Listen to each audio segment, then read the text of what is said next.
Finally મિત્રો આજે અમે આવી ગયા છે રોડિસ કાર એસેસરીઝમાં, જ્યાં કારની એસેસરીઝ થાય છે. તો આ રોડિસ કાર એસેસરીઝ સુરતમાં આવેલી છે. તો એસેસરીઝ કરતાં પહેલાં સૌપ્રથમ તો ગાડીને બરાબર વોશ કરવામાં આવે છે. કારનું બરાબર થઈ ગયા બાદ કારને હવે પાર્કિંગ મૂકવામાં આવશે. કારને પાર્કિંગમાં મૂકી દીધી છે. અલગ અલગ જે વર્કર છે એ વર્કર પોતપોતાનું અલગ અલગ રીતે કામ કરશે. આ ભાઈ જે સ્ટેરિંગ કવર નાખવાનું છે તેઓ સ્ટેરિંગનું કામ કરશે. ને બીજા એક ભાઈ છે, એ ભાઈઓ અહીં 7D મેટ લગાવવાનું છે. તો જે કાર સાથે જે મેટ આવેલી છે એ મેટને કાઢી નાખી છે.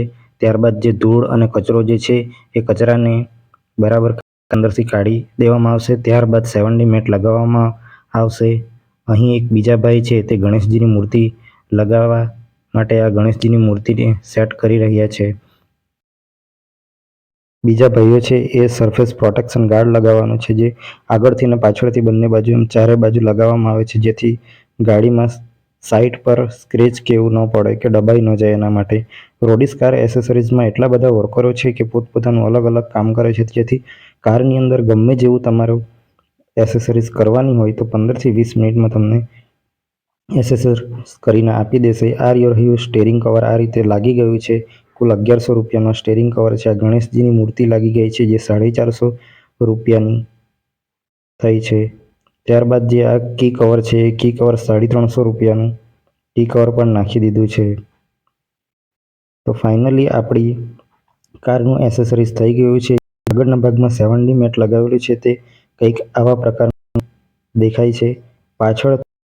પાછળની ભાગમાં 7D મેટ લગાવેલું છે એ કંઈક આવા પ્રકારનું દેખાય છે. આગળથી આવી રીતે અને પાછળના ભાગમાં 7D મેટ આવી રીતે લાગેલી છે.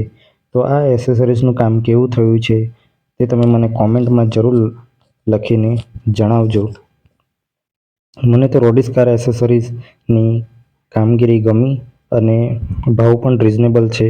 તો તમે પણ રોડિસ કાર એસેસરીઝમાં આવો અને તમારા કારની એસેસરીઝ કરાવો. ફાઇનલી અમારી કારની એસેસરીઝ થઈ ગઈ છે, તો હું અને મારા ભાઈ જઈ રહ્યા છે અમારા ઘરે.